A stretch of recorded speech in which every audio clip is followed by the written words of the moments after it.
Challenges and education, मतलब लिंग भाव से रिलेटेड क्या क्या चुनौतियां हमें, चैलेंजेस हमें शिक्षा में आते हैं, शिक्षण क्षेत्र में आते हैं, उसके बारे में हम यहाँ पे चर्चा करेंगे। ऑलरेडी देखा जाए तो ये टॉपिक है, तो ये टॉपिक हम कह सकते हैं कि बहुत सारी बातें from unit number 1 up to unit number 3 हमने डिस्कस की है। सो यहाँ पे ज़्यादा चांसेस भी है कि कुछ बातें रिपीट भी हो जाए, रिपीटेशन हो जाए, क्योंकि these all topics are interconnected, एक दूसरे से कनेक्टेड ऐसे ये टॉपिक है। तो हो सकता है कि इसमें जो है कि आपको रिपीटेशन कुछ बातों का लगे, हो सकता है। So now we are basically talking about what are the challenges, gender challenges facing in education. तो क्या क्या बता सकते हैं अगर हम एजुकेशन क्षेत्र की बात करें, शिक्षा के क्षेत्र की बात करें, तो शिक्षा के क्षेत्र में हमें क्या क्या जेंडर से रिलेटेड चुनौतियां हमारे सामने हैं, क्या क्या चैलेंजेस हमारे सामने हैं, हम देखते हैं, हमने शायद अनुभव भी किया होगा किस तरह के चैलेंजेस हमारे सामने हैं एजुकेशन से रिलेटेड। और जेंडर की बात करेंगे तो काय म्हणू शकतो, कोणकोणते आहेत आव्हानं आपल्या समोर शिक्षणाच्या बाबतीत। याच्यामध्ये मला वाटतं तुम्ही सगळ्यांनी इन्व्हॉल्व झाला तर जास्त बरं होईल, कारण हा सगळा झालेला पार्ट आहे, म्हणजे झालेला म्हणजे थोडंसं रिपीटेशन बऱ्याचशा गोष्टींचं होणार आहे याच्यामध्ये। तर काय काय आव्हानं सांगता येतील आपल्याला शिक्षणाच्या बाबतीत?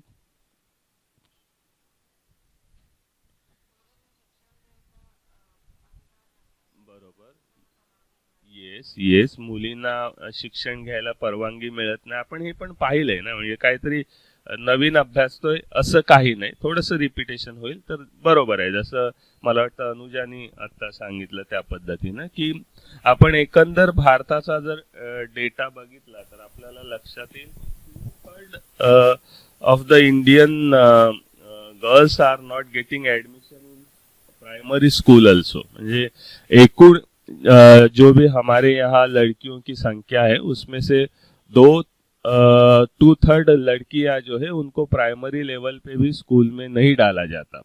और बाद में जैसे हमने कल डिस्कस किया है कि बहुत सारी लड़कियां प्राइमरी लेवल तक तो शिक्षा ले पाते हैं, बट आफ्टर सेकेंडरी जब हम माध्यमिक स्कूल की बात करते हैं, सेकेंडरी स्कूल की बात करते हैं, तो सेकेंडरी स्कूल में लड़कियों का ड्रॉप आउट रेट जो है वो बहुत ही ज्यादा है। मतलब एक बार लड़की 7वीं 8वीं पास हो गई एंड एक बार she was you know puberty period उसका अगर स्टार्ट हुआ, जो नेचुरल साइकिल है, नेचुरल पीरियड है, so when she attend the puberty period, after that most of the parents are not वो फिर सोचते हैं कि चलो अभी इसको स्कूल में डालने की जरूरत नहीं, इसको घर के काम हम सिखाएंगे, है ना, खाना बनाना वगैरह घर से रिलेटेड काम सिखाएंगे, क्योंकि अभी उसकी कुछ सालों के बाद शादी करनी है, तो उसको स्कूल में नहीं डाला जाता। तो these are related to admission, there are challenges definitely in front of us. शिक्षा के क्षेत्र में हमारे सामने इस तरह के भी चुनौतियां हैं। और क्या कह सकते हैं, और क्या कह सकते हैं challenges, what are the other challenges that we are,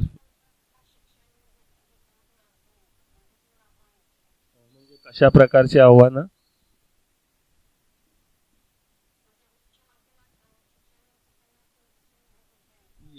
सही बात कही, बरोबर बोले। जो हमने अभी डिस्कस किया कि हायर एजुकेशन ज्यादातर लड़कियों को नहीं दिया जाता ना, उनको अलाउड नहीं किया जाता, या फिर उसके लिए जैसे हमने पहले भी कहा बहुत सारे रीजंस हो सकते हैं, but main reason is that लड़कियों की शिक्षा को हमेशा कम नापा जाता है, कम समझा जाता है। मतलब अगर घर में, जैसे मैं बहुत बार ये उदाहरण देता हूँ कि घर में अगर लड़का और लड़की दोनों है और भले माँ बाप की परिस्थिति शिक्षा देने की इतनी नहीं है, इकोनॉमिकल कंडीशन, आर्थिक परिस्थिति, तो हमेशा लड़कों को सपोर्ट किया जाता है कि भाई आगे अभी उच्च शिक्षा लेना है, अभी हायर एजुकेशन लेना है, तो लड़कों को ज्यादा अपॉर्चुनिटीज दी जाती है, उसको ज्यादा प्रेफरेंस दिया जाता है, क्योंकि माना जाता है कि चलो हमारे पास इतना पैसा नहीं तो किसको पढ़ाए, तो लड़कों को पढ़ाएंगे क्योंकि वो हमारे बुढ़ापे की काटी है, या फिर लड़की के बारे में ये क्या करेगी, आगे जाके शादी तो करना है, अपने रोजी रोटी या बच्चों को तो संभालना है। ये सोच हमारे समाज में बहुत सारे लोगों की होती है, जिसके वजह से उनको आगे की शिक्षा नहीं दी जाती। बराबर है। और कुछ चॅलेंजेस आप कह सकते हैं? Anything else? आणखी काय आहेत, काय आव्हानं? हा बोल बोल बोल. थँक्यू, नाव सांगितलंस. हा हा.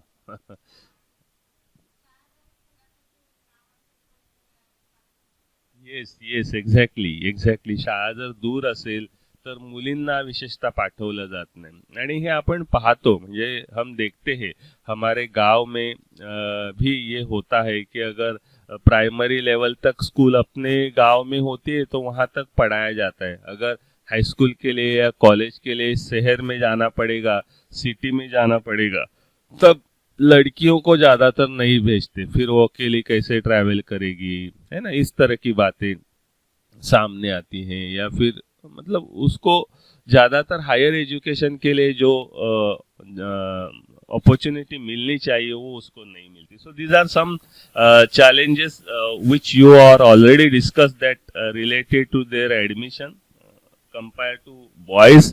उनको हमेशा शिक्षा में उनका प्रमाण जो है वो कम रहता है, उनको कम शिक्षा के लिए इम्पोर्टेंस दिया जाता है। जैसे मैंने पहले कहा कि अगर एक बार वो प्यूबर्टी पीरियड अपना अटेंड कर ले, मतलब when she are become win, अगर वो पीरियड के बाद 12-13 साल के बाद, आजकल कभी कभी जल्दी आने लगा है, हमें ये सब पता है लड़कियों के बारे में। सो प्यूबर्टी पीरियड अटेंड करने के बाद उनको तो स्कूल के दरवाजे बहुत सारे पेरेंट्स बंद कर देते हैं। ये मिसकंसेप्शन भी है, जैसे मैंने कहा कि क्या पढ़ के करना है आगे जाके, तो हमें या लड़कियों को घर संभालना है, बच्चों को संभालना है, ये हमारे समाज की सोच है, जिसकी वजह से लड़कियों को शिक्षा के क्षेत्र में ज्यादातर जो संधि मिलनी चाहिए, जो अपॉर्चुनिटीज मिलनी चाहिए, वो नहीं मिलती, है ना।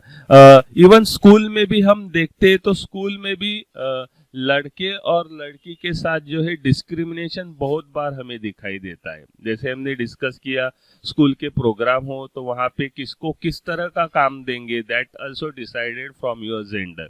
इवन स्कूल में भी हम देखते हैं बचपन से डायरेक्टली इनडायरेक्टली स्कूल भी बच्चों को वो सीख देते हैं कि लड़के अलग है और लड़की अलग है। तो उनके बैठने के जगह से, मतलब हम देखेंगे कि प्राइमरी लेवल से ही स्कूल में हम देखते हैं कि लड़कियां अलग बैठती है, लड़के अलग बैठते हैं। हालांकि उस उम्र में उनको तो कुछ ना अट्रैक्शन होता है, ना कुछ उनको समझता है ये लड़का है वो लड़की, फिर भी हम उनको बचपन से इनडायरेक्टली उनके ऊपर थोपते हैं, उनके ऊपर फोर्सफुली हम उनको बोलते हैं कि लड़कियां एक रो में बैठेंगी और लड़के एक रो में बैठेंगे। तो ये क्या है? So this is a kind of discrimination हम उनमें करते हैं कि लड़कियां अलग है भाई और लड़के अलग है। तो इस तरह के जो बातें हैं वो स्कूल में भी होते हैं। टीचर्स भी बहुत बार उस तरह का बर्ताव जो है वो लड़कों के साथ अलग, लड़कियों के साथ अलग तरह का बर्ताव करते हैं। आपको शायद याद होगा स्कूल में जब हम थे तब किसी लड़के ने ज्यादा शरारत की, ज्यादा मस्ती की, तो उसको पनिशमेंट क्या मिलती थी? तो उसको पनिशमेंट मिलती कि लड़की के बाजू में जाके बैठो। शायद आप में से कई लोगों ने इसका अनुभव लिया होगा। तो लड़की के है, बराबर है। तो विशेषता जो स्कूल हमारे यहाँ, अगर हम गांव में वगैरह देखेंगे, इवन सिटीज में वगैरह, तो इस तरह के अनुभव हमने लिए। तो इसका मतलब क्या है? इनडायरेक्टली इससे हम क्या मैसेज देते हैं बच्चों को? जब हम किसी लड़के ने अगर शरारत की, किसी लड़के ने अगर मस्ती की, तो हम उसको एज अ पनिशमेंट लड़की के पास बिठा देते हैं। तो इससे हम उससे क्या हम मैसेज देते हैं छोटे बच्चों को कि लड़की का स्थान जो है वो निम्न है, क्योंकि उसके सामने बैठना उसको इंसल्टिंग लगता है ना, उसको इंसल्टिंग लगता है। फिर बाकी के बच्चे हंसते हैं और फिर उसको बाद में उसको हैरेस करते, उसको टॉर्चर करते। तो ये क्या है? ये इनडायरेक्टली हम उनको मैसेज देते हैं कि लड़का एंड लड़की ये दो भिन्न हैं, या फिर इसमें ये दो जो है दे आर नॉट इक्वल, और लड़की का स्थान मतलब लड़की के सामने बैठना, बाजू में बैठना मतलब इंसल्टिंग है ना। तो इस तरह से हम being as a teacher, being as a school member भी हमारी तरफ से इस तरह से बर्ताव होते हैं कि जिसके चलते लड़कों में मतलब छोटे बच्चों में लड़की और लड़की के बीच में आपस में वो भेद करने लगते हैं, एक दूसरे को मतलब डिफरेंट पोजीशन जो है वो देने लगते हैं। लड़कों को लगता है वी आर ग्रेट, हम हैं, मतलब हम ही सबसे ग्रेट है, और लड़कियों का स्थान जो है वो अपने स्कूल में, अपने क्लास में एंड इनडायरेक्टली अपने सोसाइटी में जो है वो हमेशा नीचाई है। तो इस तरह का बर्ताव हम देखते हैं।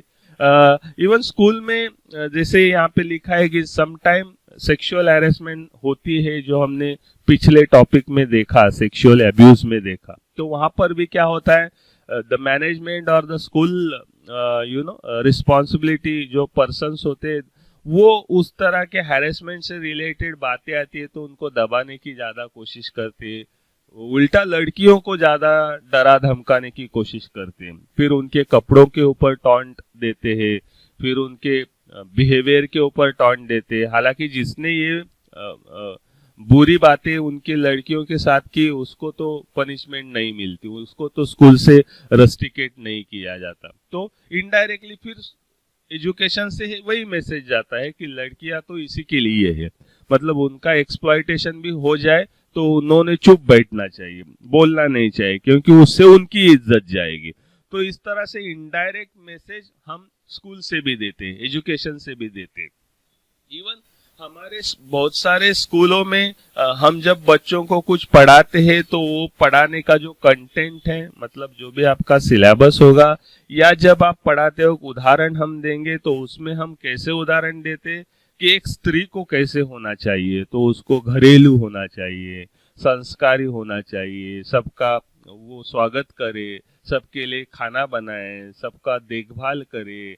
तो ये सब गुण जिस स्त्री में होते हैं उसको हम आदर्श स्त्री जो है, मतलब आइडियल वीमेन जो है उसको मानते हैं।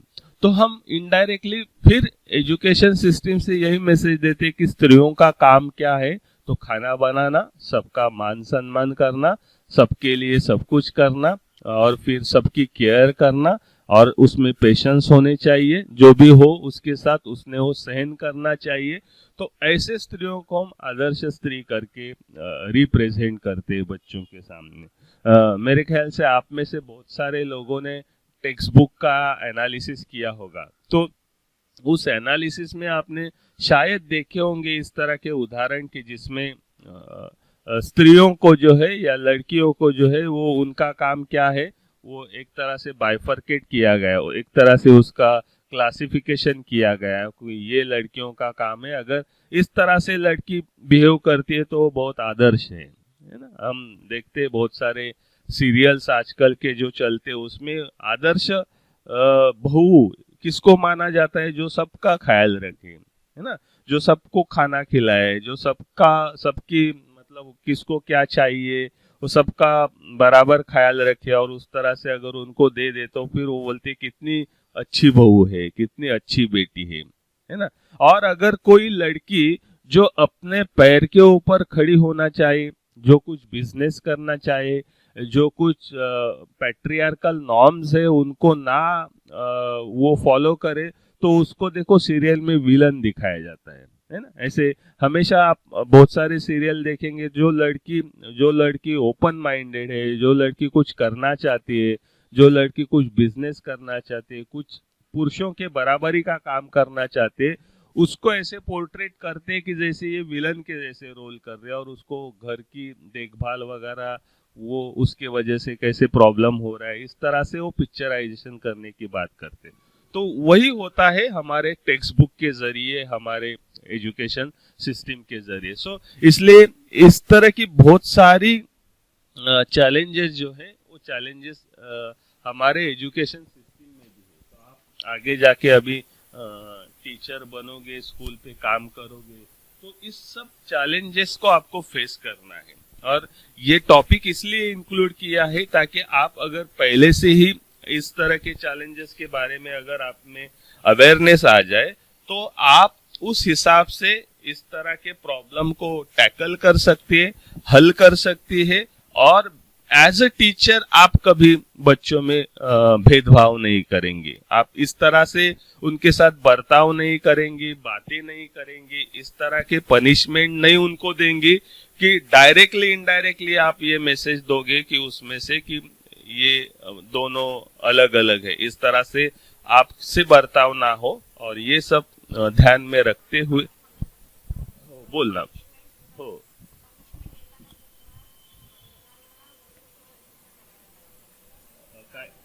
जरा माईक जवळ घेशील प्लीज, काय करावं लागतात?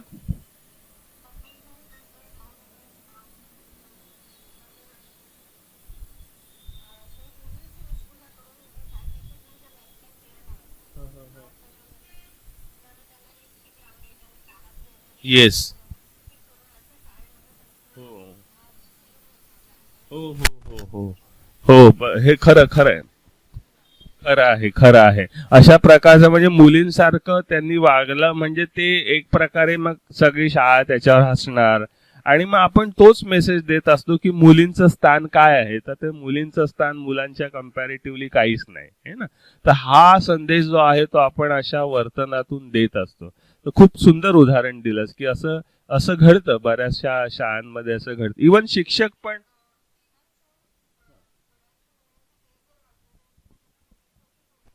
येस येस, त्यांना मुलींसारखी पोनी बांधली जाते आणि मग तो टॉन्ट दिला. हा, अच्छा, सांग बरं, आवडेल आम्हाला अनुभव ऐकायला.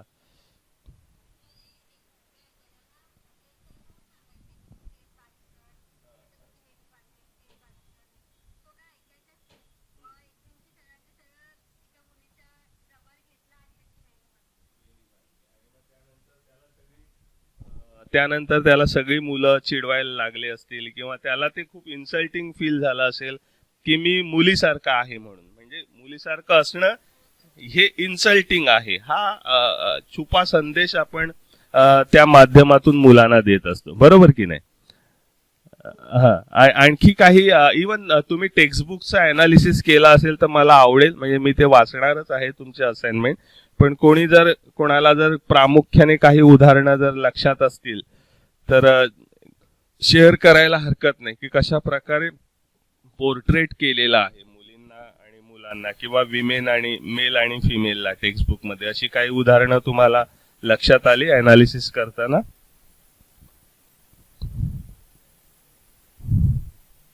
कारण बऱ्याच मुलांनी ती असाइनमेंट केलेली आहे, टेक्स्टबुक्स अनालिसिस.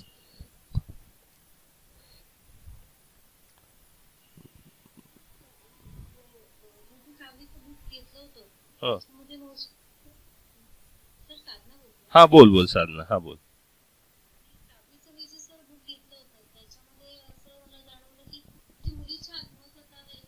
हम्म, काय, ओके, हा हा. हा म्हणजे बहुतेक धडे हे मेल ओरिएंटेड आहेत असं तुला म्हणायचंय म्हणजे.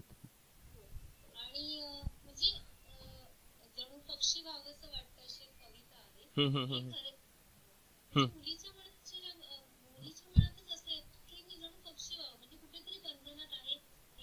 येस, करेक्ट करेक्ट करेक्ट, हा हा. म्हणजे मला मला मुक्त विहार करता येत नाही, स्वच्छंदी जगता येत नाही, हा संदेश कदाचित त्या कवितेतून दिला असेल. बरोबर आहे, म्हणजे एक प्रकारे व्यथाच मांडलेली असेल. म्हणजे मी प्रत्यक्ष ती कविता वाचलेली नाही, त्याच्यामुळे त्याच्या भाष्य करणं तसं योग्य नाही होणार. पण तुझ्या बोलण्यानुसार त्यामध्ये त्या प्रकारचंच वर्णन कदाचित असेल की जे ज्या अनेक प्रकारच्या आव्हानांना त्यांना स्त्रियांना कोणकोणत्या सामोरं जावं लागतं हे दाखवलं असेल. ठीक आहे. तर अशा प्रकारे जे आहे, इवन शाळेमध्ये पण बघा, जेव्हा मुलं मुली मस्ती करतात तर मुलांची मस्ती एक वेळ आपण ऍक्सेप्ट करतो, पण मुली खूप मस्ती करणाऱ्या असतील, खूप बोलणाऱ्या असतील है ना, खूप आपण म्हणूया की आउटस्पोकन असतील, म्हणजे आपण ज्याला ओपन माइंडेड म्हणूया, किंवा खूप बोलक्या असतील, तर अशा वेळेस मुलींना नेहमीच दाबण्याचा प्रयत्न केला जातो. अरे तुला कळत नाही का, तू मुलगी आहेस, मुलीने असं वागायचं नसतं, मुलींनी अशी मस्ती नशी करायची, मुलींनी कसं असायचं, तर मुलींनी मग शांत असलं पाहिजे, तिने सगळं ऐकलं पाहिजे है ना, तिने व्यवस्थित बसलं उठलं पाहिजे, नीटनेटकेपणा असला पाहिजे. ठीक आहे, तर अर्थात यातल्या काही चांगल्या गोष्टी आहेतच, नीटनेटके असणं यात काही वावगं नाही, ते प्रत्येकाने असायला हवं, पण ते मुलींकडूनच एक्सपेक्ट केलं जातं. आणि मग मुलांनी कसं पण वागलं, किती मस्ती केली, किती जोरात हसले बोलले मस्ती केली तरी ते एक्सेप्ट केलं जातं. तर या प्रकारे एकंदर जे आहे ते या प्रकारे एकंदर एक मिनिट मला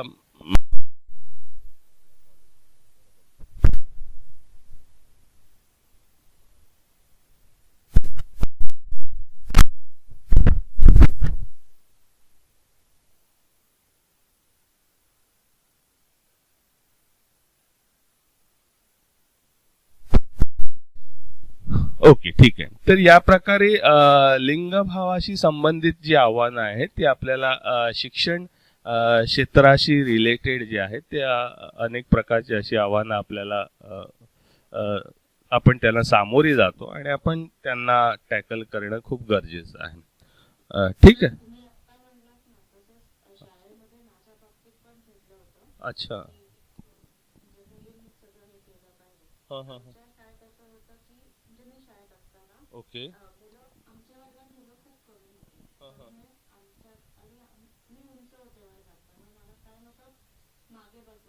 ओके.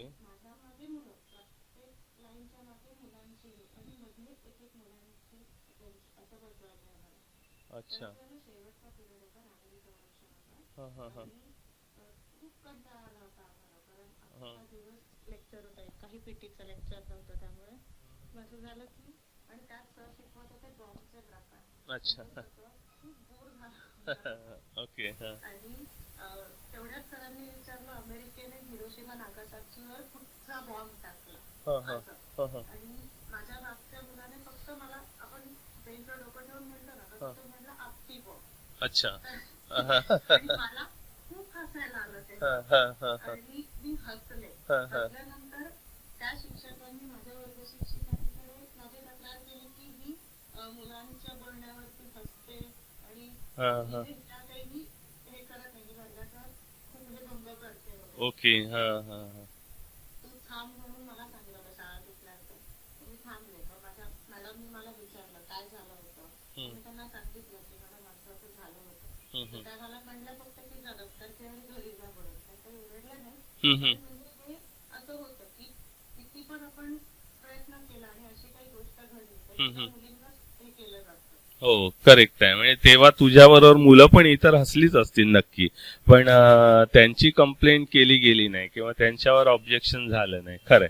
तर अशा प्रकारे मुलींनाच नेहमी अनेक प्रकारची बंधनं जी आहेत ती बंधनं आपण पाहतो. शाळांमधून सुद्धा त्यांना सामोरं जावं लागतं आणि खूप वाईट आहे. एखादा जोक झाला तर त्याला हसलं तर ती काही कंप्लेंट करण्यासारखी मला वाटत नाही गोष्ट असावी म्हणून. त्याच्यामुळे पण ठीक, अशा प्रकारची अनेक आव्हानं जी आहेत ती आव्हानं आपण शाळेमध्ये यांना सामोरं जात असतो. So then what is the role of school, म्हणजे याच्यामध्ये शाळेची भूमिका काय असायला पाहिजे, यासारख्या आव्हानांना आपण सामोरं नको जायला. शाळेने काय काय करायला हवं, तुम्हाला काय वाटतं? शाळेची भूमिका काय असली पाहिजे या सगळ्यात?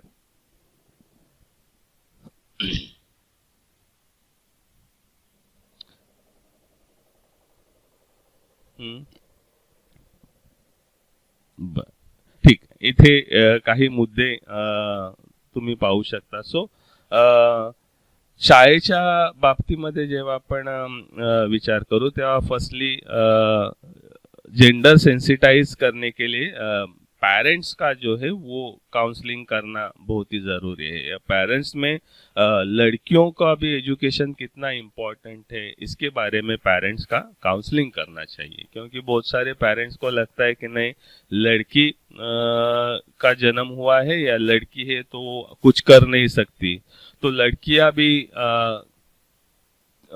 कुछ अच्छे काम कर सकते हैं. इस तरह का उद्बोधन, उस तरह का अवेयरनेस, इस तरह का काउंसलिंग अगर हम करेंगे, और लड़कियां, और ज्यादातर हम समाज में देखते हैं कि जो भी बूढ़े माँ बाप है उनको आप देखो, भले लड़कियां शादी करके दूसरे घर चली जाए, लेकिन माँ बाप का ख्याल जितना लड़कियां रखती है उतना लड़के नहीं रखते। और ये एक लड़का होकर भी मैं कहता हूँ, because this is the fact of society. हम देखते हैं समाज में, एक बार लड़कों की शादी हो जाए इसका मतलब सभी लड़के ऐसे होते, ऐसा नहीं है। बट मोस्ट अगर हम बहुत सारे लड़कों की बात की जाए तो बहुत सारे लड़के जो है वो अपने शादी के बाद ज्यादातर अपने माँ बाप की तरफ उतना ध्यान नहीं देते। हालांकि लड़कियां भले शादी होके दूसरे घर चली जाए, लेकिन उनको जितना माँ बाप का ख्याल होता है उतना लड़के नहीं रखते। तो अगर लड़कियों को हमने पढ़ाया तो वो कैसे आपको आगे जाके मदद कर सकती है, उनका एजुकेशन कितना इम्पोर्टेंट है, ये सब बातें जो है हम स्कूल की तरफ से पेरेंट्स को समझा सकते हैं। उनको वो ज्यादा से ज्यादा लड़कियों को शिक्षा में कैसे शामिल करेंगे, उसके लिए उनको हम ज्यादा से ज्यादा जो है काउंसलिंग उनका कर सकते हैं, मोटिवेट उनको कर सकते हैं। तो ये बातें स्कूल ने करनी चाहिए, है ना। इवन टीचर्स को जब हम ट्रेनिंग देंगे या टीचर्स को ट्रेनिंग के दरमियान भी उनको हम लड़के और लड़कियों की भिन्न भिन्न आवश्यकताएं क्या है उससे रिलेटेड अगर हम उनको सिखाएंगे, बातें करेंगे, तो शायद आगे जाके वो टीचर लड़के और लड़कियों में जो भेद है या जो डिस्क्रिमिनेशन करते हैं, भेदभाव करते हैं, वो नहीं करेंगे। जैसे मैंने आपको पहले ही कहा कि ये सिलेबस में इंक्लूड करने का उसका मुख्य उद्देश्य वही है कि आप एज अ फ्यूचर टीचर हो, आप एज अ प्रोस्पेक्टिव टीचर हो, आगे जाके आप सब टीचर्स बनने वाले हो। तो टीचर की जिम्मेदारी क्या है, और टीचर ने इस तरह का डिस्क्रिमिनेशन नहीं करना चाहिए। तो इसके लिए किस तरह का डिस्क्रिमिनेशन होता है और नहीं करना चाहिए, इसके बारे में अगर हम पहले ही ट्रेनिंग में टीचर्स को इस तरह का अवेयरनेस दे दे। सिर्फ प्री सर्विस ट्रेनिंग की बात नहीं कर रहा हूं मैं, मतलब आप टीचर बनने से पहले तो जरूरी है जैसे अपने सिलेबस में, बट आफ्टर सर्विस भी सर्विस में जब हम होते हैं तभी भी कुछ तरह के प्रशिक्षण कार्यक्रमों के अंदर हमें जाना पड़ता है, कुछ तरह के ट्रेनिंग्स हमारे होते फॉर द प्रोफेशनल डेवलपमेंट। तो तभी भी इस तरह के सब्जेक्ट जो है, इस तरह के सब्जेक्ट के ऊपर टीचर्स का प्रशिक्षण होना जरूरी है, उनका भी उद्बोधन होना जरूरी है। और अगर आपके घर में कोई टीचर्स है, आपके रिलेटिव में कोई टीचर्स है, तो आप उनको पूछेंगे तो ये आपको बात आजकल जरूर मालूम पड़ेंगी कि इस तरह के प्रोग्राम लिए जाते हैं जिसमें टीचर्स को जेंडर सेंसिटाइजेशन के बारे में अवेयरनेस जो है वो अवेयरनेस उनमें निर्माण करने की कोशिश की जाती है ना। लड़कियों में भी कैसे वो कॉन्फिडेंस डेवलप हो सके, वो कैसे पॉजिटिवली थिंक कर सके, कैसे खुद को एक्सप्रेस कर सके, कैसे डिसीजन ले सके, कैसे खुद को प्रोटेक्ट कर सके, इस तरह के प्रशिक्षण के कार्यक्रम का आयोजन हमें करना चाहिए। मतलब स्कूल में हम देखते कि ज्यादातर जैसे हमने बहुत सारे एग्जाम्पल से देखा कि लड़के आउटस्पोकन होते हैं, वो ज्यादा बोलते हैं, और लड़कियां हमेशा उनको बचपन से सिखाया जाता है कम बोलो, जोर से मत बोलो, है ना। तो ये सब सारी बातें जो है वो लड़कियों को सिखाई जाती है, और उससे क्या होता है वो ज्यादा भले उनके मन में बहुत अच्छे ख्याल हो लेकिन वो खुद को एक्सप्रेस नहीं कर पाती, क्योंकि ये बचपन से उनके ऊपर इस तरह के संस्कार किए जाते हैं। तो इससे उनका आत्मविश्वास कम हो जाता है, इससे पॉजिटिव थिंकिंग करना वो छोड़ देती है। वो ये मानते हैं कि नहीं, मुझे आगे जाके जैसे मेरे मम्मी या बड़ी बहन जैसे जी रहे वैसे ही तो जीना है। तो इस तरह से ये सब बातें, कॉन्फिडेंस, पॉजिटिव थिंकिंग या डिसीजन लेना वो नहीं कर पाती, क्योंकि घर में डिसीजन लेने में वो देखती है कि किसी महिलाओं को ज्यादा प्राधान्य नहीं दिया जाता, and she is always dependent, है ना।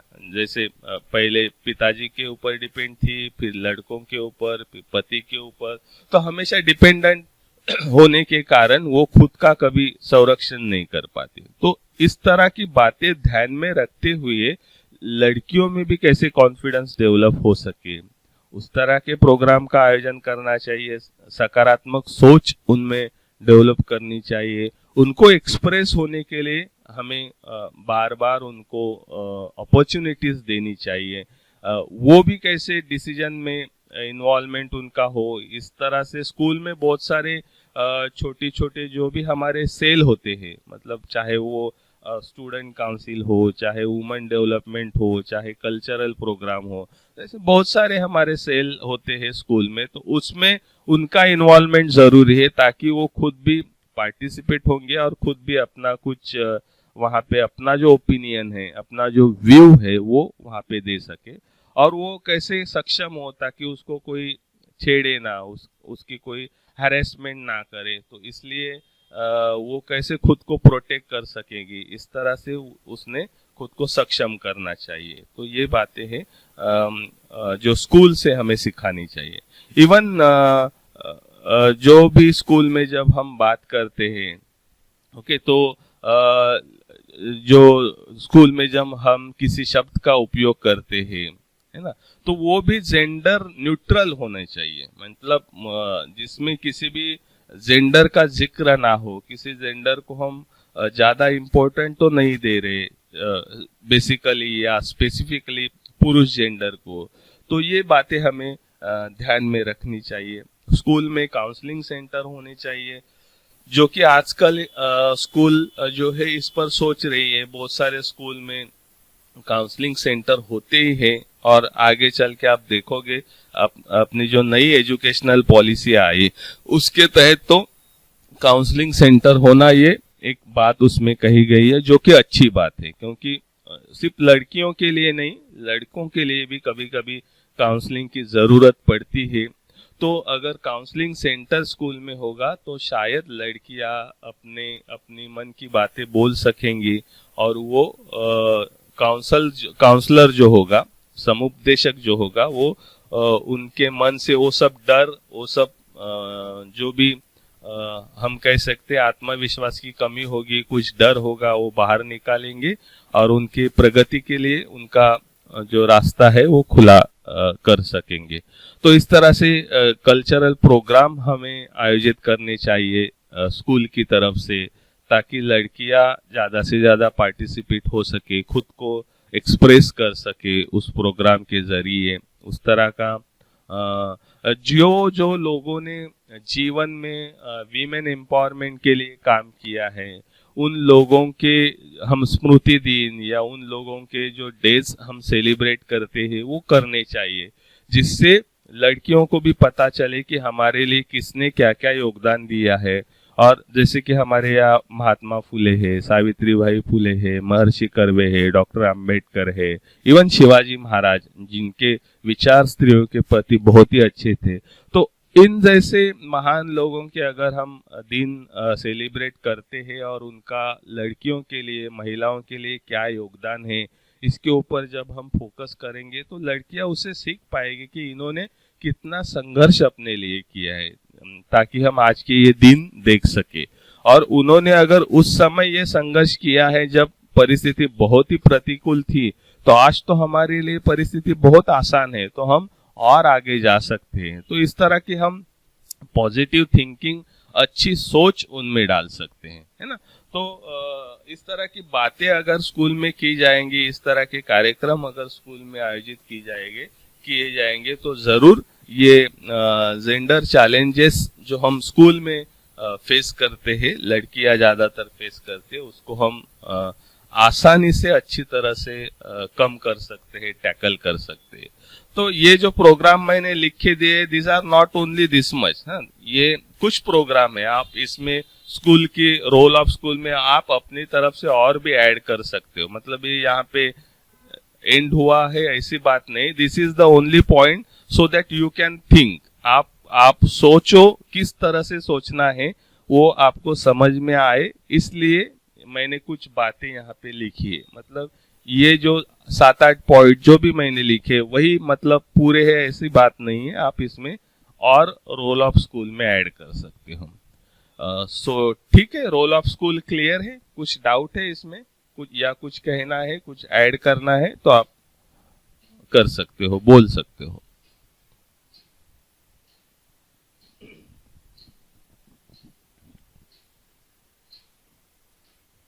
ओके, क्लिअर आहे म्हणजे? ओके, ठीक है, चलो अपन पुढे जावे. So role of teacher. अभी टीचर की क्या भूमिका होनी चाहिए? आप जाके आगे टीचर बनोगे. कुछ लोग शायद आपके ग्रुप में से स्कूल में पढ़ाते हैं, आप टीचर हो, तो ये तो स्कूल करेगी. बट आप basically teacher, as a teacher आपका रोल कैसे होना चाहिए, या आपने क्या क्या करना चाहिए ताकि इस तरह के जेंडर चैलेंजेस हम स्कूल से कम कर सकें? तो क्या करोगे आप? यस, कंपैरिजन नहीं करना चाहिए. लड़के और लड़कियों में कभी भी कंपैरिजन नहीं करना. इवन किसी में भी कंपैरिजन नहीं करना चाहिए, क्योंकि हमारे एजुकेशन सिस्टम की ये थोड़ी सी, हम कह सकते हैं, फेल्यूर है हमारे एजुकेशन सिस्टम का, कि हम सबको एक ही तरह का एजुकेशन देते, at least up to the secondary level, है ना. जैसे कि आपको मालूम होगा, आपने देखा होगा बहुत बार सोशल मीडिया पे, कि सबको हम पेड़ पे चढ़ने के लिए बोलते हैं. फिर वो चाहे रैबिट हो, चाहे एलिफेंट हो, या चाहे फिश हो, या कुछ, तो सब पेड़ पे नहीं चढ़ सकते. तो हर एक की अपनी क्वालिटी है. So never discriminate. तो आपस में कभी भी किसी को कम, किसी को ज्यादा, हर एक की अपनी क्वालिटी के अनुसार अगर हम उनको प्रोत्साहन दे दे तो जरूर हर एक की प्रगति अच्छी तरह से हो सकती है. So this is good point. Discrimination नहीं करना चाहिए. और ऐसी कुछ पनिशमेंट नहीं देनी चाहिए जहाँ पे ये मैसेज जाए कि opposite यस, बात करना या उनके साथ रहना गलत है. Yes, correct. जो हमने ऑलरेडी डिस्कस किया है कि आप ऐसी कोई पनिशमेंट मत दो कि ऐसे लगे कि विशेषतः लड़कियों के साथ बैठना मतलब इंसल्टिंग है. तो इस तरह की अगर हम पनिशमेंट देंगे तो उससे गलत मैसेज जाएगा. तो बीइंग एज अ टीचर मुझे ये सब नहीं करना चाहिए. बहुत अच्छा. और क्या कर सकते हैं? कोई भी हाँ, बोलो बोलो. कुणीतरी एकाने बोला. हाँ, बोल सभी. करेक्ट. किसी भी कार्यक्रम में आप दोनों लड़के लड़कियों का इक्वल पार्टिसिपेंट जितना हो सके लेना चाहिए, ताकि ये मैसेज जाए कि लड़कियां भी वो काम कर सकती है जो लड़के करते हैं, है ना. So this is also good point, valid point. बहुत अच्छा. और क्या करेंगे?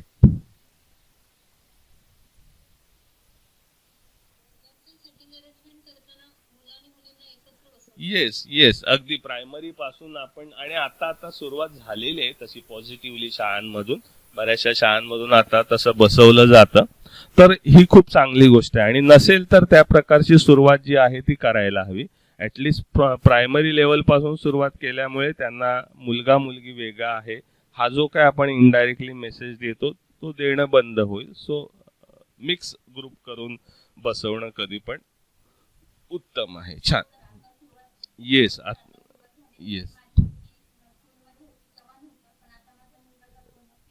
हा, येस, करेक्ट. आणि आता हे सगळं कशामुळे झालं तर तुम्हाला मी जसं मगाशी मुद्दा सांगितला की आता इन सर्व्हिस ट्रेनिंग मध्ये किंवा प्री सर्व्हिस ही गोष्ट शिकवली जाते किंवा सांगितली जाते की आपण, आपल्याला वाटत नाही की त्याचा परिणाम होतो, पण कसा परिणाम होतो वेगळं बसवल्यामुळं, ते शिक्षकांना या प्रकारच्या ट्रेनिंग दिल्यामुळे शाळांमधून आता त्या प्रकारचे चांगले बदल आपल्याला निश्चितपणे दिसायला लागलेले आहेत. आणि अजून काही वर्षानंतर मला वाटतं अजून चित्र चांगलं असेल. पण अजूनही दुर्दैवानं ग्रामीण भागाचा विचार केला तर आजही आपल्याला ती परिस्थिती तिकडे पाहायला मिळते. हळूहळू या गोष्टी कमी करणं हे आपलं काम आहे. ओके. सो हे सगळे मुद्दे आहेत जे तुम्ही सांगितलेत. वही मैंने यहाँ पे कुछ लिखे हैं, मेंशन किए हैं. सो टीचर्स का एटीट्यूड ही ऐसे होना चाहिए. सो teachers attitude is most important. शिक्षक का दृष्टिकोण अगर वो जेंडर इक्वालिटी, जेंडर इक्विटी को इम्पोर्टेंस देने वाला है तो वो शिक्षक जरूर अपने बच्चों को आगे लेके जाएगा. अगर टीचर का ही एटीट्यूड है, अगर टीचर ही ऑर्थोडॉक्स थिंकिंग करता है, मतलब पूर्वापार चली आ रही परंपरा के अनुसार अगर वो अपनी सोच रखता है कि लड़कियों का यही काम है ना, लड़कियों को पढ़ा लिख के कोई फायदा नहीं है, ये सब काम जो है ये लड़के का है, ये लड़की का है, ये सोच लेकर उस एटीट्यूड का अगर टीचर हो तो फिर वो क्या करेगा, लड़कियों की या वो पूरे जनरेशन को बर्बाद कर देगा। लेकिन अगर टीचर का एटीट्यूड सही हो, if he believe in gender equality, उसको लगता है कि नहीं खाना पकाना ये सिर्फ लड़कियों का काम नहीं है, या फिर घर का देखभाल करना सिर्फ लड़कियों का काम नहीं है, लड़के की भी उतनी रिस्पॉन्सिबिलिटी है, इस एटीट्यूड का अगर टीचर हो, इस सोच का अगर टीचर हो, तो जरूर वो दोनों को, लड़कों को लड़कियों को आगे लेके जाएगा और उससे उसका बिहेवियर भी वैसे रहेगा क्लास में जिससे डिस्क्रिमिनेशन नहीं हो पाएगा। तो टीचर्स एटीट्यूड काउंट मोस्ट, उसका बहुत ही बड़ा रोल है, क्योंकि हम देखते हैं स्कूल में भी, अपने टीचिंग फैकल्टी में भी क्या होता है कि बहुत सारे टीचर्स ही उस तरह, भले वो कितने भी पढ़े लिखे हो, लेकिन उनका एटीट्यूड वही होता है जो पुराने ख्यालात में ही वो जीते हैं। तो फिर वो क्या करेंगे, वो उनका एटीट्यूड है उसी तरह से बच्चों को सिखाएंगे, उसी तरह से उनको ट्रीट करेंगे। So attitude is most important. Teacher ने जो भी सिखाते हैं सिलेबस में, है ना, तो सिलेबस में ऐसी कुछ बातें हैं क्या कि जिसमें जेंडर बायस दिखाया गया है, वो उसने उसका बहुत ही अच्छे तरह से इवैल्यूएशन करना चाहिए, एग्जामिनेशन करना चाहिए। जैसे आपने टेक्स्ट बुक का एनालिसिस किया, तो वैसे हर एक टीचर का ये रोल है कि जो भी सब्जेक्ट हम पढ़ाते हैं उस सब्जेक्ट में कहीं इस तरह के टॉपिक तो नहीं है, कहीं इस तरह के उदाहरण तो नहीं है, कहीं इस तरह के पिक्चर्स तो नहीं है जो इनडायरेक्टली मैसेज देते हैं कि लड़कों का और लड़कियों की भूमिका क्या होनी चाहिए, या कैसे डिस्क्रिमिनेशन से रिलेटेड, जेंडर बायस से रिलेटेड तो सिलेबस नहीं है।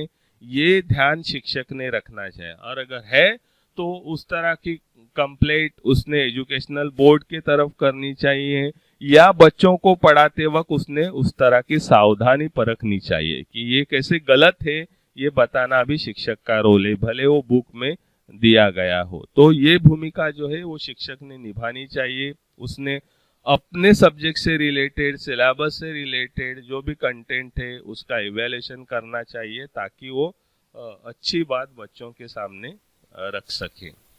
ओके, वो जेंडर सेंसिटिव होना चाहिए, और जेंडर सेंसिटिव रिलेटेड प्रोग्राम में उसने पार्टिसिपेट करना चाहिए, क्योंकि वो इस तरह के प्रोग्राम में जब पार्टिसिपेट करेगा तभी जाके ये अच्छे चेंजेस हमें आगे जाके देखने को मिलेंगे, है ना। जैसे अभी आपने कहा कि पहले नहीं होता था, लेकिन आजकल बच्चों, लड़का लड़कियों को एक साथ बिठाते, एक बेंच पे बिठाते। तो ये चेंज क्यों आया, क्योंकि इस तरह के ट्रेनिंग प्रोग्राम टीचर्स लोगों को कंपलसरी किए हैं, उनको अटेंड करने पड़ते हैं, तो ये बदलाव उनमें आता है। तो इस तरह के प्रोग्राम में, जेंडर सेंसिटाइज प्रोग्राम में टीचर ने पार्टिसिपेट लेना चाहिए, ताकि वो उस तरह का जो है चेंज जो है, बदलाव जो है, वो बदलाव ला सके। Okay, even teacher should employ engage patterns of classroom organisation and interaction. जैसे हमने कहा कि बच्चों के बैठते समय या उनसे इंटरेक्शन करते समय भी उसने जेंडर न्यूट्रल रहना चाहिए।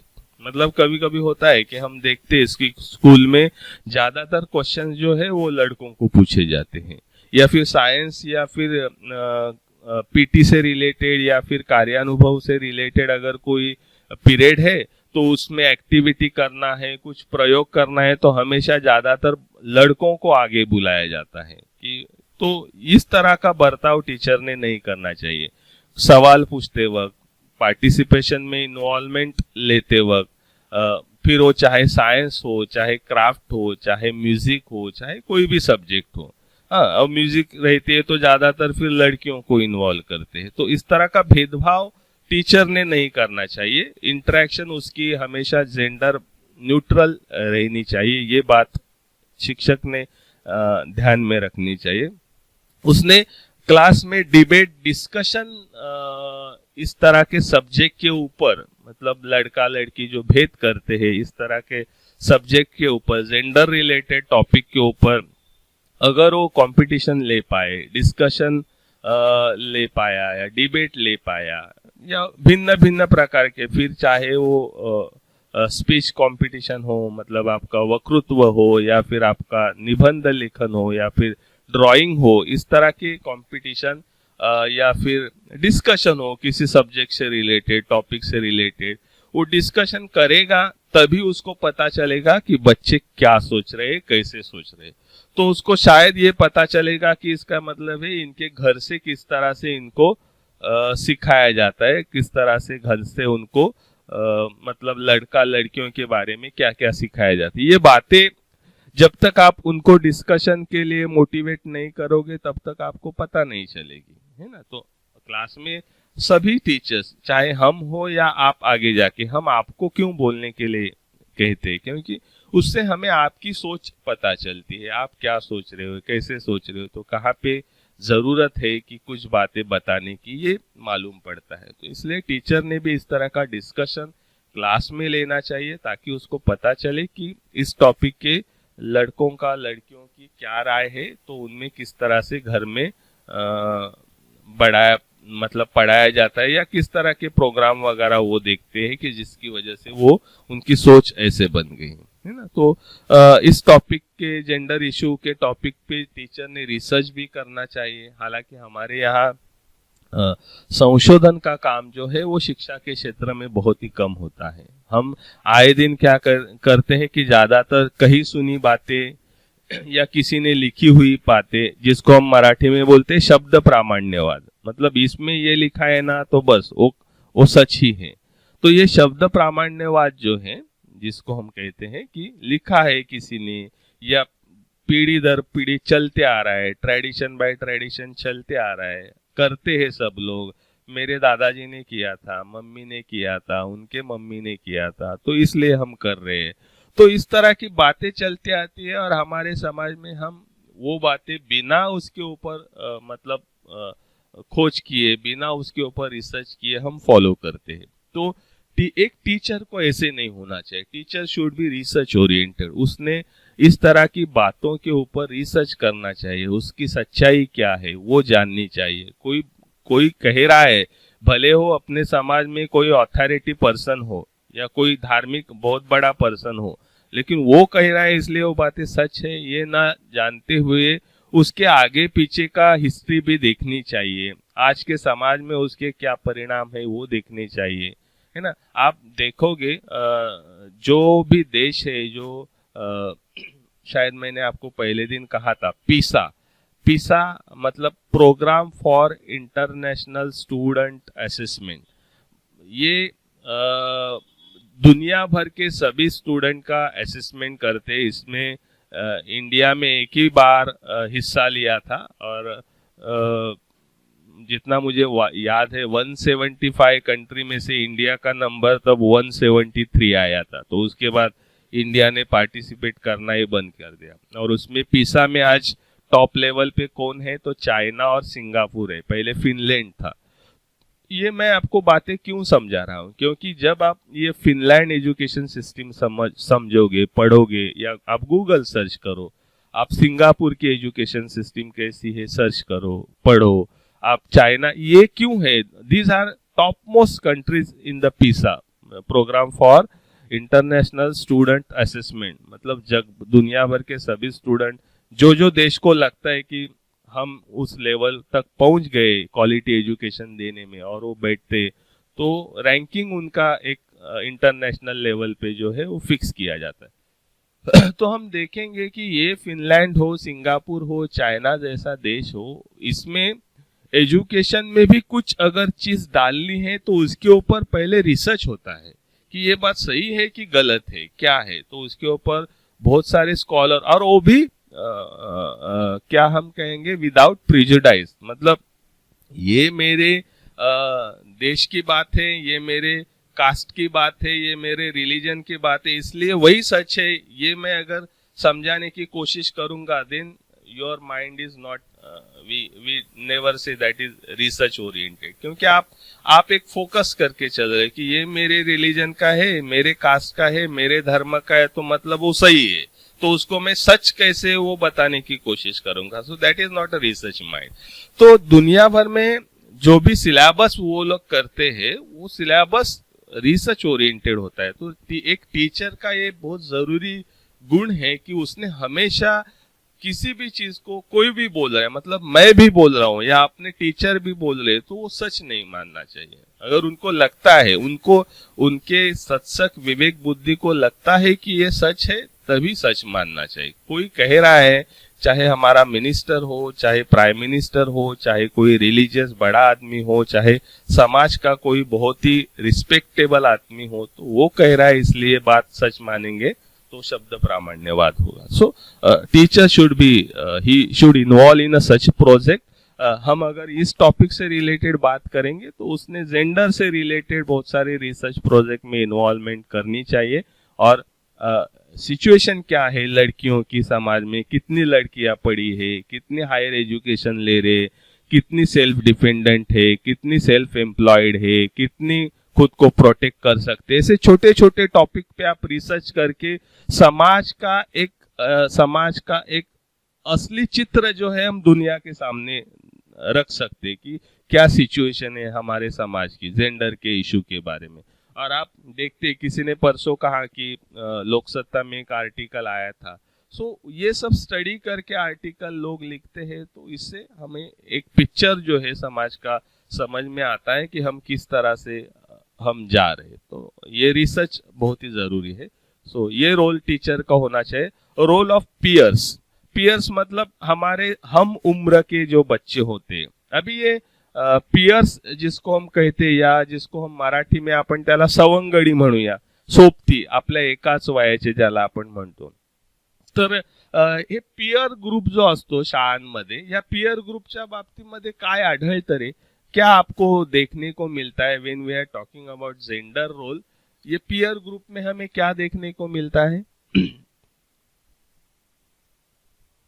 आपने कभी ऑब्जर्व किया है, या फिर अपनी बचपन की बातें थोड़ा याद करो तो आप समझ में जाओगे ये पियर ग्रुप कैसे बनता है। कैसे बनता है पियर ग्रुप?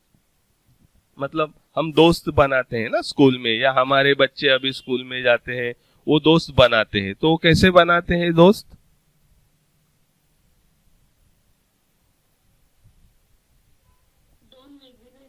हाँ, यस करेक्ट, मला तेच एक्सपेक्ट होतं। यस, जब हम पियर की बात करते हैं तो हमेशा हम देखते हैं कि लड़कियों का ग्रुप अलग होता है, उनकी दोस्त अलग होते हैं, लड़कों का अलग होता है ना। सो ये कैसे आता है? तो हमने इसके थेरीज देखे, सोशल थेरीज देखे कि हाउ दे इमिटेट पेरेंट्स। घर के अड़ोस पड़ोस के, समाज के लोगों को देखकर ही वो इस तरह की बातें करते, अपने आप तो नहीं होता। तो ये पियर्स में भी हम देखते हैं, अगर पियर ग्रुप भी हो, चाहे छोटे बच्चों का भी ग्रुप हो, तो अगर वो उसमें भी हम देखते हैं कि बॉयज आर ऑलवेज एग्रेसिव। वो ज्यादा एग्रेसिव हमें दिखाई देते, वो हमेशा झगड़ा करेंगे, मस्ती करेंगे, मारेंगे। Girls are always they are always calm, having patience, है ना, ज्यादा बात नहीं करेंगे या आपस में खुसुर फुसुर करेंगे, ज्यादा जोर से नहीं बोलेंगे। तो ये सब क्या है? ये सब पियर में इनडायरेक्टली वो एक दूसरे को मैसेज देते हैं कि मैं लड़का हूं तो मैं ऐसे कैसे भी रहूंगा, और मैं लड़की हूं तो मुझे ऐसे ही बातें करनी है। और अगर उससे अपोजिट अगर आपको दिखाई देता है, अगर किसी दोस्तों के ग्रुप में, समझो लड़कियों का ग्रुप है और एक लड़की बहुत ही बोलती है या बहुत ही मतलब मस्ती करती है, तो उसको ज्यादातर वो ग्रुप अवॉइड करने की कोशिश करता है।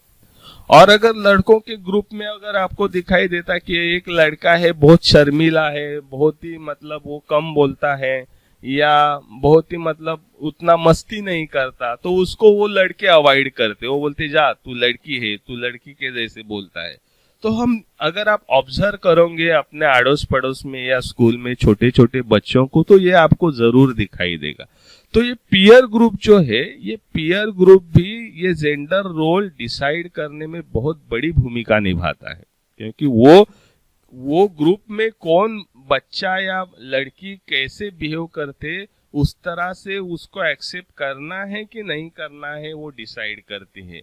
और अगर फिर वो वही सीखते एक दूसरे की कि मैं लड़का हूं तो मुझे ऐसे बिहेव करनी चाहिए, तो मैं लड़की हूं तो मुझे ऐसे बिहेव करनी चाहिए। ओके, सो इस तरह का पीयर का जो ग्रुप है, वो पीयर का ग्रुप जो है वो भी उसमें जो है जेंडर की भूमिका निभाता है। लड़का अगर जैसे हमने कहा किसी लड़के के बाल बढ़ गए तो उसके ग्रुप में के लड़के उसको चिढ़ाने लगते हैं कि अरे देख लड़की जैसे बाल बड़े हैं या ऐसे कुछ, या कोई लड़का कोई किसी भगवान को मानता है और अगर वो कुछ अपने माथे पे तिलक लगा के आता है तो उसको चिढ़ाने लगते हैं, अरे ये क्या लड़की जैसे तूने सिंदूर लगाया, लड़की जैसे बिंदिया लगाई, ऐसे कुछ भी चिढ़ाने लगते हैं। तो उससे हम इनडायरेक्टली ये मैसेज देते हैं, वो ग्रुप मैसेज देता है कि ये लड़कियों का काम है और ये लड़कों का काम है। तो इस तरह से उनका बर्ताव जो है, पीयर में जो बच्चे रहते हैं उनका बर्ताव भी अपने अपने रोल को ज्यादा से ज्यादा मोटिवेट करने की कोशिश करती है। लड़की है तो लड़कियों के गुण कैसे होना चाहिए उनको ज्यादा मोटिवेट करते, सभी लड़कियां वैसे करती है तो अप्रिशिएट करेंगी। कोई लड़की अगर उससे अपोजिट लड़कों के जैसे बर्ताव करे, मस्ती करे, किसी को मारे पीटे, तो वो ज्यादातर दूसरी लड़कियां उसको ग्रुप से अवॉइड करती है, उसको टालती है, उसको लेना पसंद नहीं करती, क्योंकि वो बोलती है कि ये लड़की जैसे बिहेव नहीं करती, ये लड़कियों का काम नहीं है। वही हमें लड़कों के बारे में दिखाई देता है। So this peer groups also most important है, जो आपका जो है मतलब रोल जो है, जेंडर का रोल जो है वो डिसाइड करते हैं। सो अभी इसमें पीयर ग्रुप में हमें क्या करना चाहिए, तो अभी इसके लिए पेरेंट्स और टीचर दोनों की जिम्मेदारी बहुत जरूरी है ना। दोनों ने उनको समझाना चाहिए, दोनों ने लड़के लड़कियों को इक्वली उनको ट्रीट करना चाहिए, इक्वली उनको काम जो है वो बांटने चाहिए, है ना। उनको समझाना चाहिए लड़का लड़की मतलब by nature they are different, वो तो जो हमारे हाथ में नहीं है, बट हमें ये लड़की कर सकती है या ये काम सिर्फ लड़का कर सकता है, लड़की नहीं कर सकती, इस तरह से अगर उनमें हमें बर्ताव दिखे तो हमें उन्हें वहीं पे रोकना चाहिए, ताकि वो बच्चे जो है वो सही तरह से सीख सकेंगे।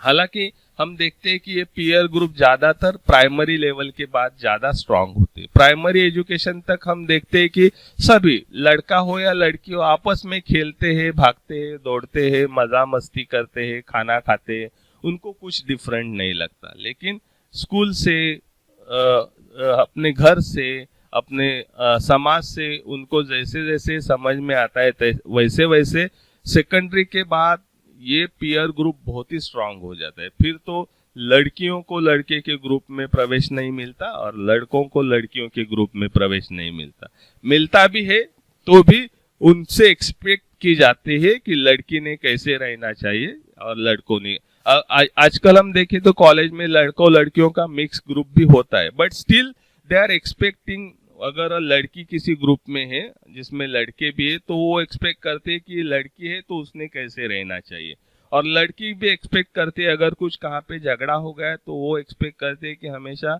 लड़कों ने जाके फिर आगे जाके मारपीट करनी चाहिए। हालांकि मारपीट करना ये कोई अच्छी बात नहीं है, उसका हम यहाँ पे ये नहीं करेंगे, we never promote that, but अगर हम एग्रेसिवनेस की बात करेंगे तो ये हमें पता चलता है कि उसमें भी बाइफर्केशन होता है उनके रोल में। तो ये पीयर को हमें समझाना चाहिए, being as a parent and teacher also. Okay, now the role of curriculum. तो पहले तो करिकुलम क्या है कुछ बता सकते, व्हाट इज करिकुलम? अभ्यासक्रम आपण कशाला म्हणतो, कोणी सांगेल?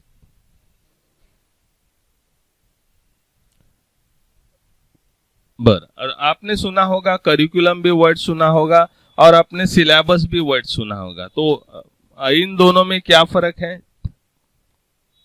डिफरेंस क्या है?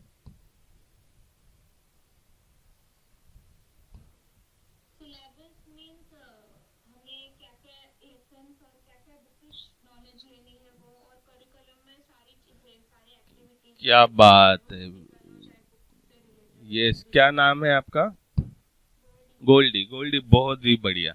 ज्यादातर ये डिफरेंस बहुत सारे लड़कों को नहीं मालूम, मतलब बच्चों को मालूम नहीं होता। सो करिकुलम, एग्जैक्टली, करिकुलम में सिलेबस भी आता है plus extra co curricular activities आती है, ये बात ध्यान में रखो। और when we are talking about syllabus, उसमें सिर्फ आपका सब्जेक्ट से रिलेटेड एक्टिविटीज, सब्जेक्ट से रिलेटेड कंटेंट, वो सब पार्ट उसमें आता है। सो करिकुलम अगर हम कहेंगे तो curriculum is a vast term. अगर मैं एक सर्कल के बारे में कहूँ तो करिकुलम बड़ा सर्कल है और सिलेबस उसका पार्ट है ना। सो करिकुलम ये एक ऐसा हथियार है हमारे हाथ में, टीचर के हाथ में, ओके।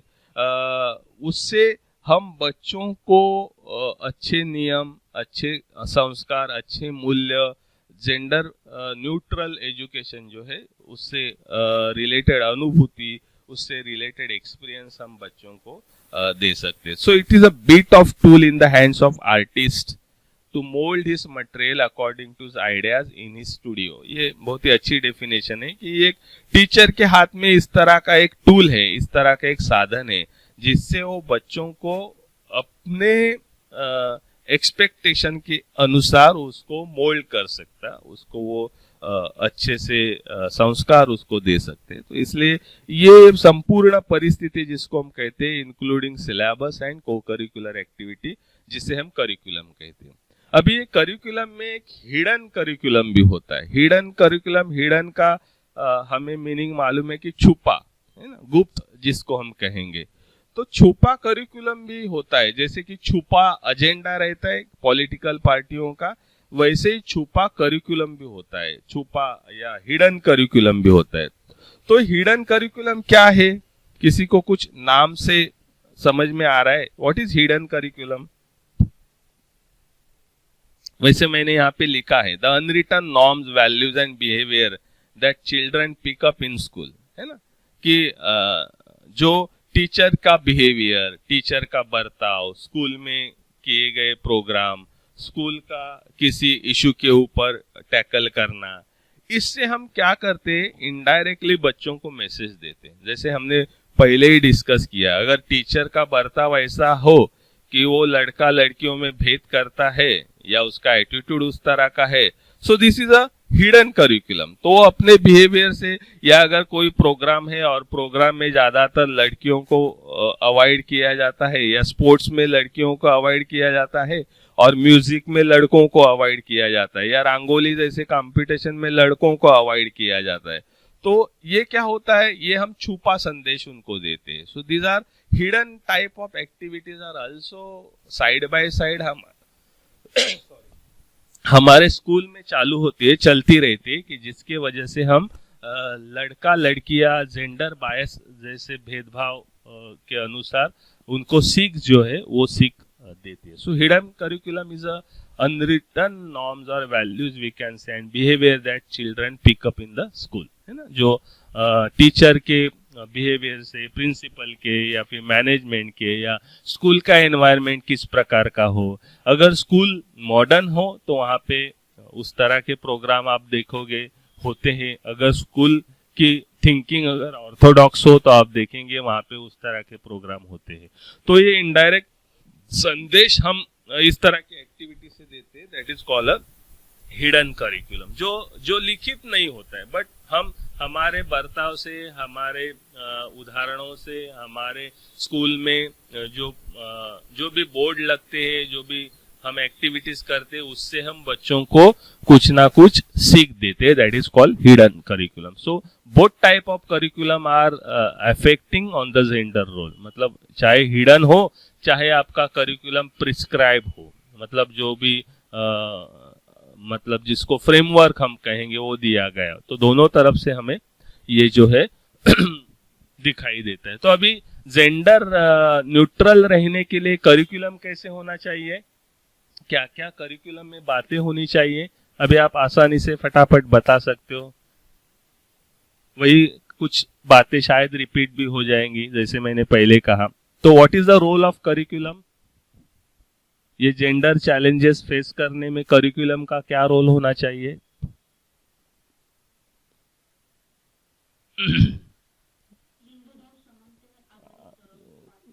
पाठ्य असलं पाहिजे, अगदी करेक्ट आहे, लिंगभाव समानतेवर आधारित पाठ्य असलं पाहिजे। अजून आणखी काय?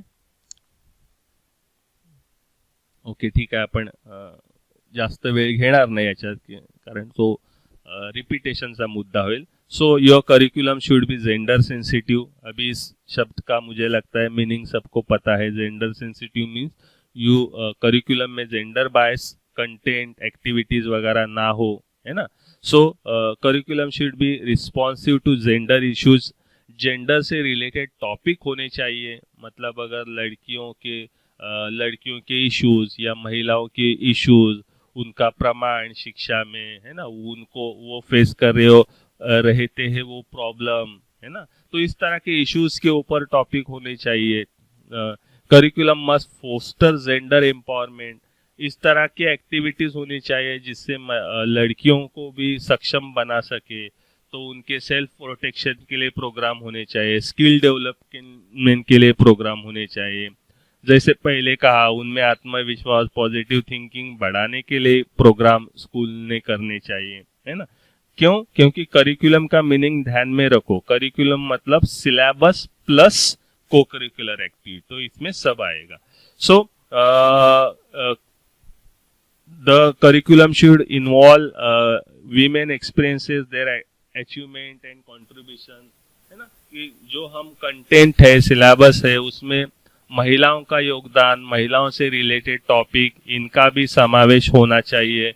Non sexist language, non gender bias language जो है वो नहीं होनी चाहिए. मतलब किसी ऐसे लैंग्वेज का उपयोग मत करो कि जिससे आपको ये एहसास हो कि this is only for the man are given important. For example हम पहले लिखते थे चेयरमैन, तो अभी चेयरमैन नहीं लिखते, अभी लिखते चेयरपर्सन.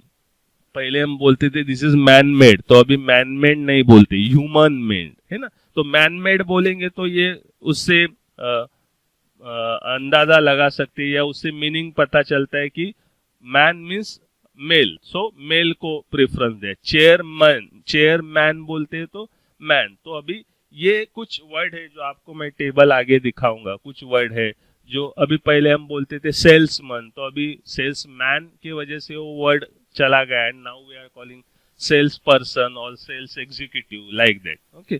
तो जेंडर बायस जो है वो लैंग्वेज का उपयोग नहीं होना चाहिए. टेक्स्ट बुक में नहीं होना चाहिए, एक्टिविटीज में नहीं होना चाहिए. ओके. लड़कियों को जो इसेंशियल है, उनकी जरूरत है, उसके और लड़कों को भी उस तरह का कंटेंट डेवलपमेंट करिकुलम के थ्रू होना चाहिए. नई सोच, नए विचार जो रिसर्च से बाहर आए, उसके ऊपर ज्यादा फोकस, फेमिनिस्ट अप्रोच हम कहेंगे, उसके ऊपर ज्यादा फोकस करिकुलम में होना चाहिए, है ना. इस तरह के स्किल, इस तरह का ज्ञान बच्चों को देना चाहिए ताकि वो उनको आगे जाके अपने भविष्य में वो उसका उपयोग कर सके. ओके. सो इवन पुरुष और स्त्री महिला दोनों कैसे इक्वल है एट द ऑल लेवल, इस तरह का हम अगर करिकुलम से हम इस तरह की बातें जो है वो बच्चों को सिखानी चाहिए.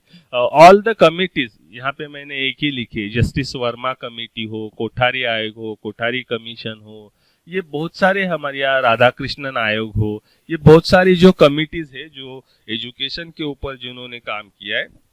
और these all committees, these all commissions related to education, they always recommended that there should be gender equality should be integrated in the curriculum. मतलब सिलेबस में या करिकुलम में हमेशा जेंडर इक्वालिटी की बात होनी चाहिए. इसके ऊपर सभी एजुकेशन से रिलेटेड कमिटीज ने बात की है. तो इस तरह से करिकुलम की भूमिका जो है वो इसमें अहम है. Now the next is the role of textbook and last one, textbook. तो टेक्स्ट बुक का मतलब क्या है हम सबको पता है. टेक्स्ट बुक किसको हम कहेंगे? पाठ्यपुस्तक कशाला म्हणता येईल आपल्याला? काय व्याख्या काय करता येईल? What is text book? अरे एवढं कठीण आहे का? तुमच्या भाषेत सांगा. क्या होत? हाँ, अगदी exactly. The text book was based on your curriculum. So अभ्यासक्रमावर आधारित सिलेबस ज्याच्यामध्ये एक स्ट्रक्चर्ड फ्रेमवर्क दिलेलं असतं, जिसमें हम कह सकते हैं कि एक बंदिस्त स्वरूप का फ्रेमवर्क दिया जाता है, जिसमें आपके टॉपिक आते, मतलब आपके लेसन आते, पोएम आते, अकॉर्डिंग टू द सब्जेक्ट प्रयोग आते हैं, जो सब्जेक्ट हो उस तरह का। तो ये टेक्स्ट बुक जो है वो text books is a main tool for the social change, है ना, और it's a main tool for the education. Without text book हम ना ही शिक्षा दे सकते हैं, और विदाउट टेक्स्ट बुक ना ही हम समाज में परिवर्तन ला सकते हैं। तो समाज में परिवर्तन लाने के लिए, शिक्षा देने के लिए टेक्स्ट बुक बहुत ही अहम रोल जो है, अहम भूमिका जो है वो निभाते हैं।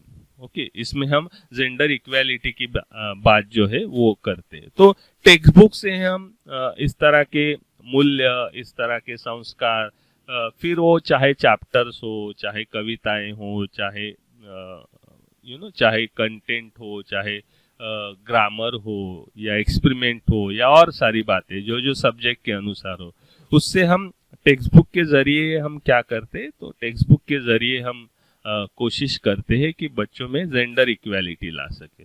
अभी अलग अलग सब्जेक्ट अगर हम देखेंगे तो अलग अलग सब्जेक्ट के अनुसार टेक्स्ट बुक में जेंडर इक्वालिटी की बात की जाती है। मतलब लैंग्वेज का टेक्स्ट बुक देखेंगे तो हम पाएंगे कि लैंग्वेज के टेक्स्ट बुक में बहुत बार जेंडर इक्वालिटी से रिलेटेड लेसन्स हम देखेंगे। वहाँ पे कुछ लेसन हम पाएंगे that are related to women issues, उनकी समस्या के ऊपर होंगे। कुछ लेसन या कविता हम पाएंगे वो वुमन एम्पावरमेंट की बात करती हो, है ना। तो इस तरह के, अगर हिस्ट्री देखेंगे, हिस्ट्री में हम देखेंगे कि कैसे पुरुषों और महिलाओं दोनों ने कैसे योगदान दिया है। हालांकि इसका प्रमाण कम है, ज्यादातर पुरुषों को हाईलाइट करने की कोशिश की जाती है, बट शुरुआत तो हो चुकी है कि टेक्स्ट बुक में दोनों को इक्वल इम्पोर्टेंट या दोनों को पोर्ट्रेट करने की कोशिश करती है। ओके, सो इस प्रकार से जो कंटेंट जो है वो कंटेंट कैसे हम उसमें लिखा गया है टेक्स्ट बुक में, ये सब बातें टेक्स्ट बुक में आती है, जिससे हमेशा टेक्स्ट बुक में कभी कभी हमें स्टीरियोटिपिकल थिंकिंग भी दिखाई देती है। जो मैंने पहले कहा कि घरेलू काम करते वक्त स्त्रियों को दिखाया जाता है, वैसे पिक्चराइजेशन किया जाता है, वैसे इमेजेस दी जाती है ना, और लड़कों को ऑफिस का काम या मेहनत का काम करते वक्त दिखाया जाता है। तो जैसे कुछ अच्छी बातें होती है, वैसे जेंडर स्टीरियोटिपिकल थिंकिंग भी टेक्स्ट बुक से हम बच्चों को सिखाते हैं, जो कि गलत बात है। तो इस तरह का टेक्स्ट बुक जो है, इन शॉर्ट जेंडर इक्वालिटी को स्प्रेड करने की, उसको बढ़ावा देने की कोशिश ज्यादा करेंगे। तो अभी रोल ऑफ टेक्स्ट बुक फिर कैसा होना चाहिए, तो जो बातें इससे पहले हमने की है कि the text book must avoid portraying girls and women in a traditional role. मतलब हमेशा टेक्स्ट बुक में लड़कियों को या महिलाओं को ट्रेडिशनल रोल करते वक्त अगर हम दिखाएंगे, घर का काम कर रहे हैं, बच्चों को संभाल रहे हैं, साफ सफाई कर रहे हैं, सबको खाना खिला रही है, बहुत ही केयरिंग है, बहुत ही पेशेंस है, बहुत ही सबकी बात सुनती है, these are all traditional role what we are expecting. तो ये अगर हम दिखाएंगे तो फिर हम जेंडर इक्वालिटी कभी निर्माण नहीं कर पाए। तो इस तरह का लड़कियों को, महिलाओं को पोर्ट्रेट करना हमें अवॉइड करना चाहिए टेक्स्ट बुक से। ओके, सो जेंडर से रिलेटेड इश्यूज उसमें होने चाहिए, मोर जेंडर रोल मॉडल्स उसमें रिप्रेजेंट होने चाहिए। फिर उसमें दोनों होंगे, मतलब पुरुष और महिला दोनों को आप पोर्ट्रेट करोगे। Okay, gender related references should be given, है ना। सेक्स और जेंडर का डिफरेंस क्या है उससे रिलेटेड टेक्स्ट बुक में बातें होनी चाहिए, ताकि बच्चे नेचुरली और बायोलॉजिकल सेक्स और सोशली कंस्ट्रक्टेड जेंडर, इन दोनों टर्म में भेद जो है, फर्क जो है वो कर सके और उनको अच्छी तरह से वो मालूम हो सके, है ना। Inclusion authors on gender basis, दोनों मतलब महिला और पुरुष दोनों ऑथर का समावेश होना चाहिए। लैंग्वेजेस या उनको जो हम एक्टिविटीज देते, टास्क देते, that should be gender sensitive, gender bias नहीं होनी चाहिए, जेंडर सेंसिटिव होने चाहिए, ताकि वो कैसे पुरुष महिला समान है ये मैसेज दे सके। जो लड़कियों ने महिलाओं ने अच्छा काम किया हो उनके स्टोरीज उसमें होने चाहिए, है ना। Stories of women who have excel in male dominated profession, इस तरह की टेक्स्ट बुक की भूमिका होनी चाहिए। मतलब टेक्स्ट बुक में क्या क्या होना चाहिए, तो ये बातें जैसे मैंने पहले भी कहा है और मैं बात रिपीट करना चाहूंगा कि जो भी रोल मैंने दिया है, चाहे वो करिकुलम का हो, टेक्स्ट बुक का हो, पीयर का हो, स्कूल का हो, मैंने जो 8-10 पॉइंट लिखे हैं वही है ऐसा नहीं है। सो आप उसमें ऐड भी कर सकते हो। तो ये पॉइंट है, इससे अलावा आप और पॉइंट आप अपने भी ऐड कर सकते हैं। What could be the role of textbook in facing the gender challenges, मतलब जेंडर से रिलेटेड चैलेंजेस कम करने के लिए टेक्स्ट बुक कैसे होना चाहिए, इसके ऊपर आपके विचार भी आप एज अ पॉइंट इंक्लूड कर सकते हो। सिर्फ ये देखो कि वो पॉइंट वैलिड हो, रिलेटेड टू टॉपिक हो, ठीक है। So these are role of textbook, syllabus, or we can say curriculum, school, peer, and teacher for in gender challenges.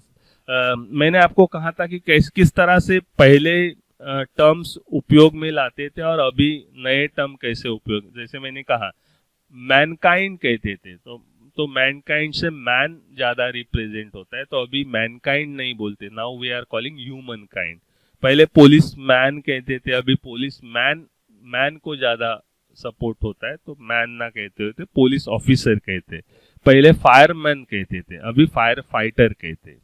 पहले चेयरमैन कहते थे, अभी चेयरपर्सन कहते थे। पहले बिजनेसमैन कहते थे, अभी बिजनेस एग्जीक्यूटिव कहते।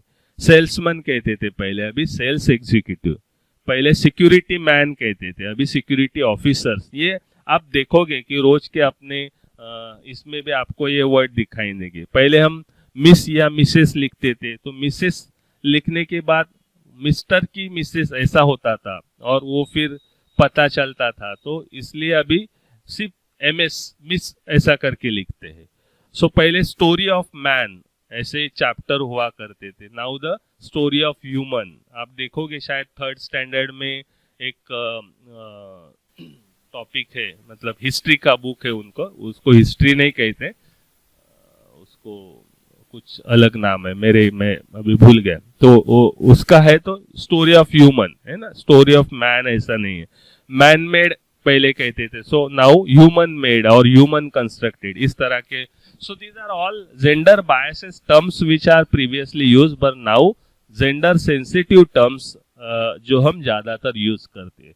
तो इस तरह के शब्द प्रयोग जो है वो बुक में होने चाहिए। टीचर के जब टीचर बात करेंगे तो ऐसे gender sensitive, gender inclusive term का उपयोग उन्होंने करना चाहिए, स्कूल ने करना चाहिए, ताकि हम जेंडर चैलेंजेस या जेंडर बायस डायरेक्टली इनडायरेक्टली जो मैसेज देते हैं वो हम कम कर सके और दोनों को हम इक्वली ट्रीट कर सके, एम्पावर कर सके। Okay, so thank you. यहाँ पे